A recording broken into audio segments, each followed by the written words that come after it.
votação, a maioria dos eleitores bateram recorde este ano no número de candidaturas. O total de eleitas e reeleitas também cresceu. Mas comparando com os homens, as mulheres ainda ocupam poucas cadeiras. O que é preciso para essa representatividade aumentar? Sou a favor. Não sei. Depende. Sou contra. Opinião. É necessário que a mulher esteja presente em todos os setores, não só na política.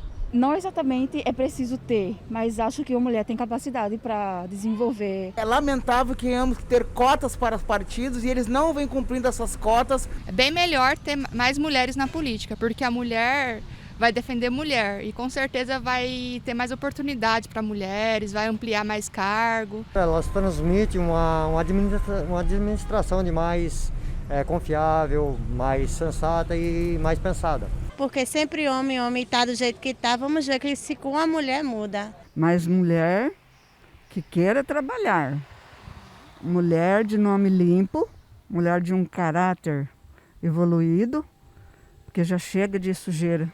A mulher tudo, se o mundo fosse comandado com a mulher, já era. Recebemos a mestra em Ciência Política pela USP, Hanna Marussi, cofundadora da Tenda das Candidatas, e Carol D'Artora, primeira mulher negra eleita vereadora em Curitiba. Hanna, Carol, obrigada por estarem aqui hoje com a gente. Obrigada, Andresa. O número de mulheres eleitas para as câmaras de vereadores aumentou em 18 capitais. A Carol é a primeira mulher negra eleita vereadora em Curitiba, teve a terceira maior votação entre os vereadores eleitos na cidade. Antes de mais nada, parabéns, Carol, por essa conquista. Nós temos o que comemorar no sentido da representatividade feminina nessas eleições? Sem dúvida, a gente conseguiu aumentar aí o número de mulheres. Aqui em Curitiba, a gente rompeu essa exclusão histórica, que era o fato de Curitiba nunca ter tido uma mulher negra eleita. Sem dúvida, a gente tem que comemorar, assim, esse avanço, é um avanço, mas também é importante a gente pensar que esse avanço ainda é muito pequeno. A gente aumentou o número de mulheres, elegemos mais mulheres negras, as primeiras em várias cidades, mas ao mesmo tempo que a gente comemora, ter eleito as primeiras também já traz consigo uma denúncia. Em pleno 2020, a gente ainda está superando coisas tão atrasadas, né? Esse atraso tão grande, essa defasagem.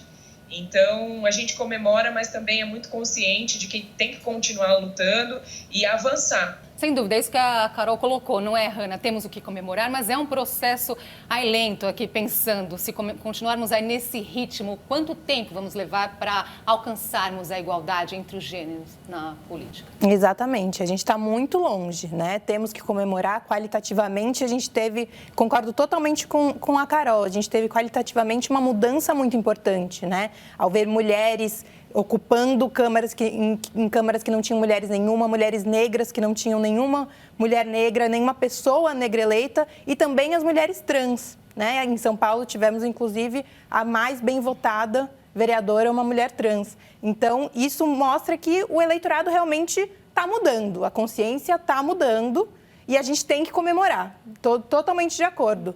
Mas esse avanço ainda nos coloca muito longe da igualdade de gênero, da igualdade de raça. Foi bom você falar aí da igualdade de raça justamente, não é? Porque quando falamos então da presença da mulher e da mulher negra na política, Carol, o desafio aí é ainda maior? Sem dúvida. A gente sabe que as desigualdades no Brasil são estruturadas por gênero e raça, são elas que trazem essa subrepresentação tão grande de mulheres e mais ainda de mulheres negras. E considerando isso, né, considerando o racismo e o machismo que estão na cultura, isso impõe muitas barreiras e muitos limites, né? A gente tem barreiras culturais como as mulheres serem menos incentivadas, não serem vistas como possíveis lideranças, serem excluídas dos debates públicos, as duplas e triplas jornadas de trabalho que nos sobrecarregam, a gente ainda ser responsável por quase todo o trabalho doméstico, essas coisas que são desigualdades históricas, elas constituem essas barreiras, elas estão na cultura, elas estão na estrutura da sociedade. Então, a gente tem muito que avançar e para avançar a gente tem que criar mecanismos, como eu disse, a gente tem que criar políticas públicas que promovam esses avanços. E, nesse sentido, são várias as instâncias onde a gente pode atuar, tanto na política institucional, né, aí agora entramos nas câmaras de vereadores, mas também na política partidária, criando mecanismos no interior dos partidos. Acredito que a lei, por exemplo, de proporcionalidade na distribuição de verba entre os candidatos negros foi super importante, é um avanço nesse sentido. Então, sem que a gente crie os mecanismos e as possibilidades, a gente não transforma, a gente não caminha. Justamente, essa mudança precisa mudar também a mentalidade no ambiente político e dentro dos partidos. A Carol citou aí mudar esses mecanismos. O que é preciso mudar? Exatamente. Os partidos continuam reproduzindo essa lógica machista e racista. Então, por isso que a gente não vê um aumento numérico tão grande, porque essas candidaturas se elegeram apesar dos partidos. Então, enquanto os partidos não olharem para a igualdade de gênero e de raça como um real objetivo a ser perseguido, a gente não vai ter uma mudança estrutural e a gente não vai ver isso na porcentagem. E tem um estudo aí nesse sentido, é preliminar da Organização dos Estados Americanos sobre as eleições, mostrando aí que apesar dos partidos cumprirem com a cota obrigatória de 30% para as mulheres, alguns o fazem por meio de candidatos que não têm a real intenção de competir na disputa. Então, isso também precisa mudar. É justamente o que a Hanna colocou aí, é a mudança de mentalidade dos partidos. Não é apenas colocar ali para se beneficiar de alguma forma, não é, Carol? Exatamente. Essa mudança de mentalidade é uma mudança cultural. Seria muita ilusão achar que os partidos eles estão isentos daquilo que está posto na cultura. Então, assim, a nossa cultura é machista, a nossa cultura é racista e isso perpassa o interior dos partidos. Essa desigualdade, ela está em todas as instituições. Como eu disse, ela é estrutural. E nos partidos não é diferente, né? Então, a gente precisa ter avanços que caminhem juntos, que se somem. Aqui em Curitiba, por exemplo, eu me elegi a primeira mulher negra eleita, a terceira mais votada da cidade. Mas acredito que a partir dessa mudança cultural também, foi construindo diálogo com coletivos universitários, com coletivos de mulheres, que a gente foi criando essa possibilidade, alertando, falando com as pessoas. Curso de política também, fizemos aqui na cidade, a gente teve inúmeros cursos de política para mulheres. Tudo isso vai consolidando, vai constituindo essa compreensão social. A gente tem, por exemplo, os 30% de cota nos partidos, mas a falta de compreensão social faz com que exista ainda muita candidata laranja, mulheres que vão lá só para cumprir a cota, e não é isso que a gente deseja. A Carol citou a importância também de cursos de política. A Hanna é uma das fundadoras da Tenda das Candidatas, um projeto que dá atendimento voluntário a candidaturas femininas. 10 foram selecionadas após um processo seletivo com 200 inscritas para esse acompanhamento. 2 foram eleitas vereadoras negras e uma delas quilombola. Então, assim, os representantes, eles devem espelhar o que é a sociedade. A democracia é fortalecida dessa forma? Com certeza. Se a gente não tem as perspectivas que correspondam à sociedade em nossos representantes, é impossível que as políticas públicas sejam efetivas, porque as pessoas que são público-alvo dessas políticas públicas não estão ali para fazer com que elas sejam formuladas da maneira correta. Vou trazer aqui também um outro dado que mostra que ter poucas mulheres nos postos de poder da política reflete também em várias outras áreas, em áreas no mercado de trabalho. É uma pesquisa da Ipsos, abordando a desigualdade de gênero no ambiente de trabalho. 26% dos homens acham que fazer piadas de natureza sexual no local de trabalho é uma prática aceitável. 25% acreditam que homens e mulheres são tratados de modo igualitário. Esse resultado aí coloca o Brasil em último lugar no ranking de 27 nações sobre desigualdade de gênero no ambiente profissional. Então é isso, nessa questão aí, ambiente de trabalho, você está indo para um ambiente de trabalho agora como vereadora, não é, Carol? É professora, está dentro da escola, como é que você sente isso, o ambiente de mercado na questão de gênero? A gente ainda está lutando para estar no mercado de trabalho. As mulheres negras são a maior parte das empregadas domésticas, As mulheres ainda acabam se sobrecarregando, como já disse anteriormente, com todo o trabalho doméstico. Então, quando elas saem de dentro das suas casas e que elas vão para esses espaços, né, como o mercado de trabalho, elas ainda sofrem com essa visão machista de que elas não deveriam estar ali, de que elas deveriam estar cuidando das suas casas, dos seus filhos. E isso é o sinal da nossa cultura tão machista e tão pesada para as mulheres. Por isso a importância da gente ter mulheres que façam esses debates, que promovam esses debates e que tenham como perspectiva a igualdade das mulheres. A gente ainda sofre com um salário desigual, a gente ainda sofre com teto de vidro, por exemplo. Então, para a gente galgar postos de liderança, mesmo no mercado de trabalho, as mulheres ainda não estão nesses espaços, mesmo tendo mais qualificação. Essa desigualdade é muito nítida ainda, né? Por isso a gente precisa de mulheres que compreendam a necessidade da igualdade das mulheres e não só, homens também que compreendam a necessidade da superação do machismo. E, infelizmente, a gente ainda vê, por exemplo, mulheres eleitas que dizem que não estão ali para representar as mulheres ou que não lutam pela igualdade das mulheres. Nesse sentido, é um atraso, né? Porque é muito por onde a gente tem que avançar, são muitas questões que a gente tem que avançar ainda. Será que colocam dessa forma, Hanna? Não estou aí só para representar as mulheres, justamente porque acha que fica mais fácil chegar lá se fizer o discurso contrário, mas que é completamente equivocado nesse sentido, não é? Eu acho que falta a percepção de que uma igualdade de gênero e igualdade de raça é bom para todo mundo, porque é bom para a democracia e porque é bom para a representação que fica muito mais qualificada e mais forte. Então, eu acho que é importante, quando a gente fala precisamos eleger mais mulheres, a gente precisa eleger mais mulheres que estejam dispostas a quebrar com essas estruturas que reproduzem esses padrões. Carol, seu recadinho final aqui que eu vou me despedir de você. Que recado você gostaria de dar aqui para quem está nos assistindo? Quero deixar o recado que a igualdade é a nossa meta, é o nosso desejo. Que fazer política é buscar por felicidade. Porque política e administração pública, elas servem para promover o bem viver e promover o bem-estar. E se ela não faz isso, ela não é política, ela é antipolítica, ela é a falta de administração, ela é a política da morte. Então, o nosso objetivo em sociedade é ser feliz, é que todos vivam bem. E o recado que eu quero deixar é justamente a gente pensar quais são as políticas necessárias para que a gente encontre esse bem viver. Não basta a gente eleger mulheres por puro essencialismo, porque acha que elas são mais boazinhas. Não é isso. É porque é importante para a democracia, é justamente o fortalecimento da democracia. Obrigada por estar aqui hoje com a gente. Carol, até uma próxima. Parabéns pela sua conquista e muito sucesso no seu trabalho.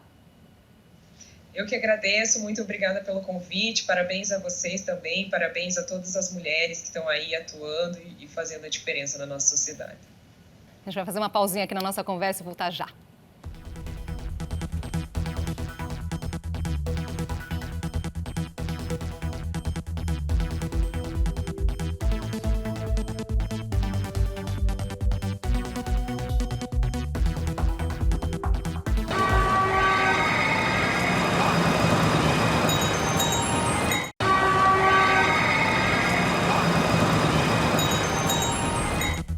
Voltamos a conversar sobre a mulher e a política com a mestra em Ciência Política pela USP, Hanna Marussi, e agora também com Flávia Matheus Rios, professora da Universidade Federal Fluminense, e com Érica Hilton, vereadora mais votada da capital paulista. Érica, professora, Flávia, obrigada por estarem aqui com a gente hoje. Érica, parabéns aí por essa conquista, antes de mais nada, não é? Vereadora mais votada da capital paulista e a sexta no ranking geral, é a primeira mulher negra e trans eleita na Câmara de São Paulo.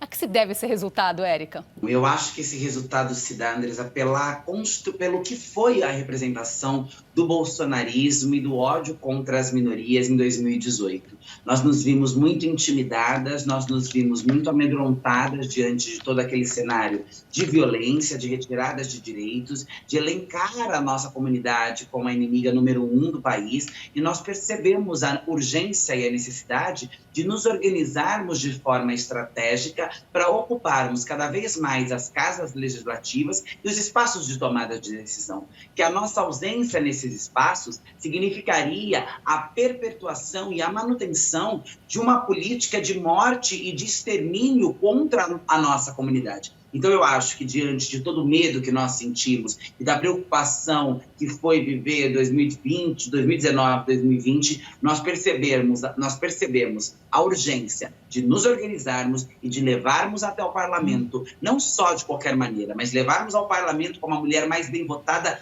do país. E essa mulher mais bem votada do país, sendo negra e trans, significa que nós estamos virando alguma chave dentro da sociedade. Professora Flávia, eu gostaria de te ouvir ainda sobre essa questão aí do resultado da representatividade feminina nessas eleições. Eu concordo muito com a Érica. Eu acho que houve um movimento muito forte que toda a última década já vinha trazendo uma discussão feminista para a cena de maneira diferente, com novas gerações, com novas possibilidades interseccionais de vários grupos, né, grupos trans, negros, mulheres, enfim.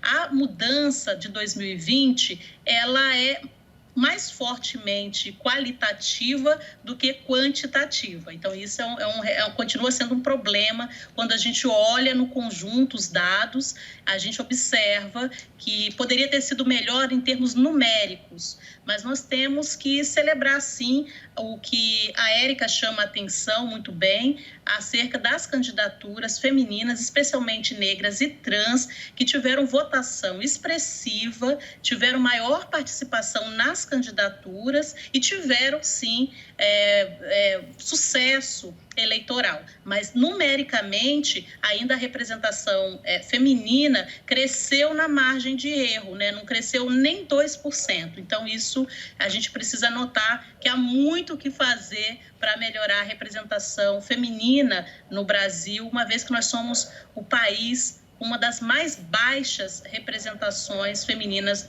no mundo. Sem dúvida, muito o que fazer. Nós estamos aqui colocando até no bloco anterior que tem aí as candidaturas laranja, mas isso precisa ser explicado, porque tem muita mulher, sim, que quer chegar lá, que quer se candidatar, mas não tem oportunidade, não é, Hanna? Exatamente. O que a gente tem que separar quando a gente fala de candidaturas laranjas são as fraudes, que são realmente colocadas ali só para cumprir lista e sabem disso e concordam com isso, mas uma grande parte de candidaturas que sofrem violência de gênero e de raça, porque o partido as coloca ali, elas acreditam ser candidatas, mas elas não recebem financiamento, elas não recebem estrutura. Na prática são feitas candidaturas laranjas, mas não porque o desejam. O desejo delas é competir, o desejo delas é ocupar a política. Então isso é uma violência muito grave. E a gente viu isso na tenda das candidatas ao ver a falta de estrutura, a falta de apoio que o partido dá na hora da campanha. Isso que a Hanna traz é uma verdade. Nem toda candidatura aqui é laranja por consciência. Ela acaba sendo sucateada, ela acaba sendo subalternizada ali dentro daquele processo e não recebendo o devido valor que merecia para conseguir entrar numa disputa eleitoral com chances reais de se eleger. Então, sim, as críticas precisam ser feitas. Eu acho que o Supremo Tribunal Federal tomou uma medida importante que garantiu que nessas eleições houvesse uma menor, né, uma divisão melhor do recurso, mas nós ainda temos que discutir mais a fundo com as dirigências partidárias como que esse fundo eleitoral é distribuído entre candidaturas femininas e candidaturas negras, que são as mais prejudicadas nas eleições por conta dessa estrutura, né? A estrutura eleitoral, ela infelizmente ainda é uma estrutura que prioriza e beneficia homens para fazer a manutenção das oligarquias brasileiras. Um ponto importante sobre essa questão das candidaturas laranjas que as pessoas às vezes não entendem bem. Eu acho que a Hanna colocou muito bem o ponto de que nem sempre as mulheres estão conscientes do modo como elas são instrumentalizadas na política. Elas querem participar da política, mas a máquina partidária tem boicotado e fraudado no interior da organização partidária a distribuição de recursos. Por exemplo, a pesquisa feita pelo Instituto Gênero e Números mostra, por exemplo, que as mulheres negras são o grupo, né, que mais vivenciou essa experiência de possíveis candidaturas laranjas nesses anos de 2020. Isso é particularmente interessante de se destacar, porque foi nessa legislatura, né, nesse período eleitoral, que foi instituída uma distribuição de recursos para candidatos negros, levando em consideração, em particular, as desigualdades que as mulheres negras vivenciavam nos processos eleitorais. E elas figuram como sendo as que mais possuem a probabilidade de terem sido candidaturas laranjas, ou seja, que não receberam voto algum, ou que receberam até 2 votos, que não receberam recursos algum, né? Então, isso é muito importante. A gente às vezes ouve, né? Não é possível ainda, né? Falando desse assunto aqui.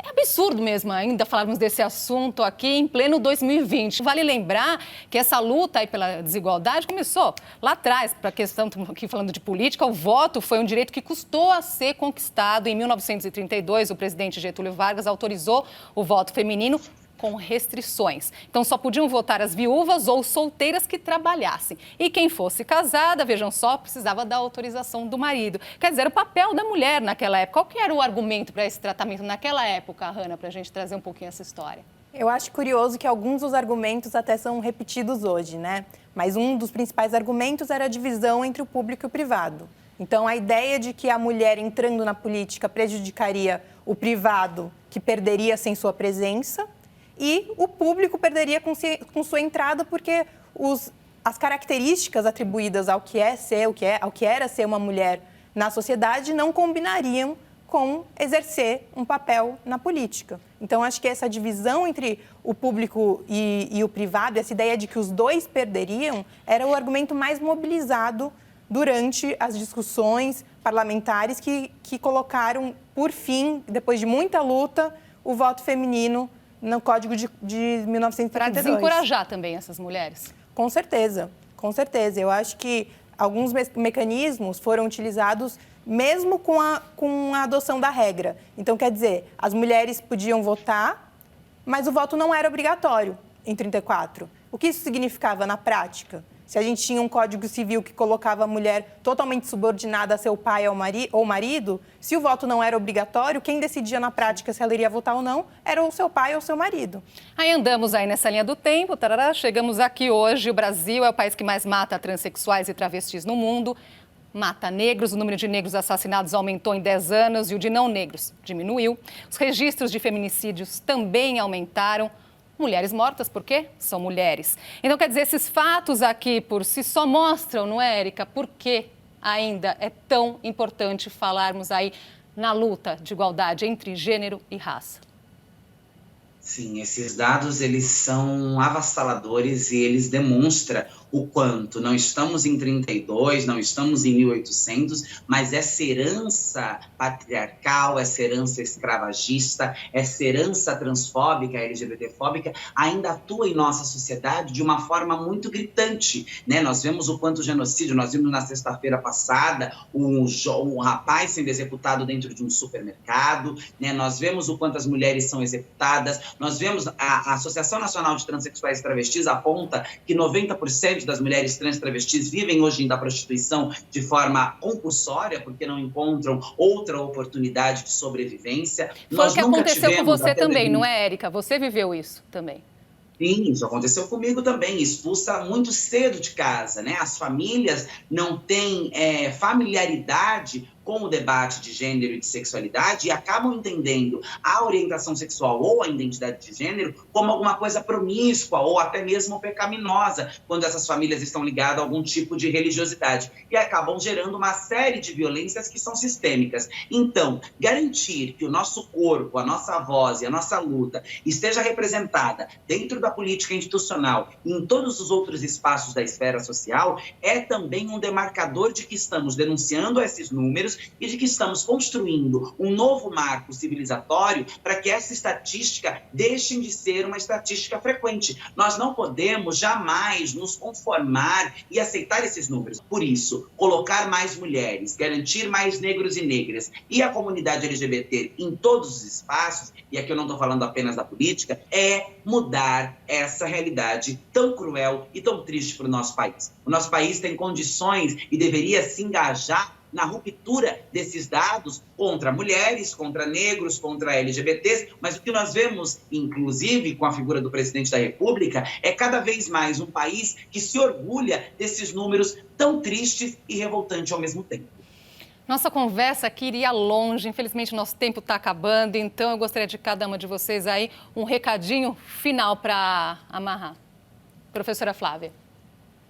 Bem, eu sou muito feliz por poder participar desse programa. É fundamental que a gente paute a representação feminina, que a gente busque entender por que as mulheres precisam ser representadas, as pessoas trans, as pessoas negras. Porque o parlamento é o lugar para pensar as leis, colocar propostas para a sociedade. Se a gente não ocupa esse espaço, certamente outros grupos, especialmente homens brancos, de classe média alta, o ocuparão e farão políticas segundo as suas visões de mundo, seus valores. Então, nós temos que transformar isso e pluralizar o parlamento, pluralizar as câmaras. Ana. Muito obrigada, fico muito feliz com a presença de todas aqui e acho que não posso deixar de falar da presença da Érica principalmente, porque ela personifica tudo isso que a gente está falando. Então, é uma mulher negra, trans, que foi nominalmente mais votada. Então, quer dizer, não é que ela entrou pela proporção do quociente eleitoral, entrou ali por último. Não, as pessoas escolheram ela, a pessoa dela, não o partido, não foram votos ali, ela entrou nas últimas cadeiras, ela foi a mais bem votada. Então, é um recado, né? É uma denúncia. Como disse a Érica Malunguinho, quando foi a primeira mulher trans eleita, ela disse, essa minha eleição é uma denúncia. Então, eu acho que a eleição da Érica também é uma denúncia que a gente tem que levar para as próximas eleições. É um recado do sentimento do eleitor, sem dúvida, do sentimento do cidadão, não é? Com certeza. Então, Érica, sua palavrinha final.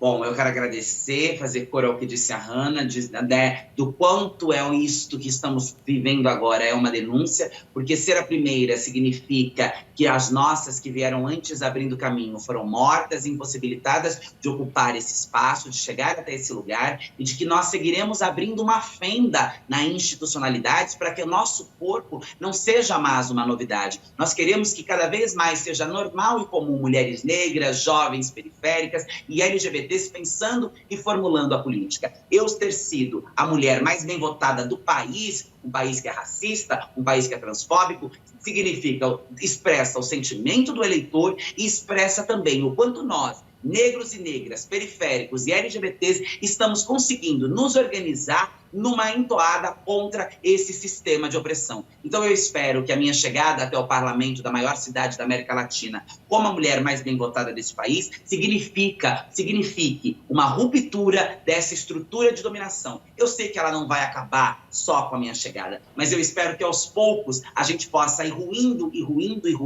e cada vez mais se torne natural a presença feminina, negra e LGBT em todos os espaços. É o que todos esperamos. Obrigada pela participação das três aqui hoje com a gente e até uma próxima oportunidade. E nós vamos aqui encerrar a opinião de hoje com uma homenagem às mulheres eleitas esse ano na voz de Elza Soares cantando Libertação. Obrigada pela sua companhia e até a próxima. Eu não vou sucumbir.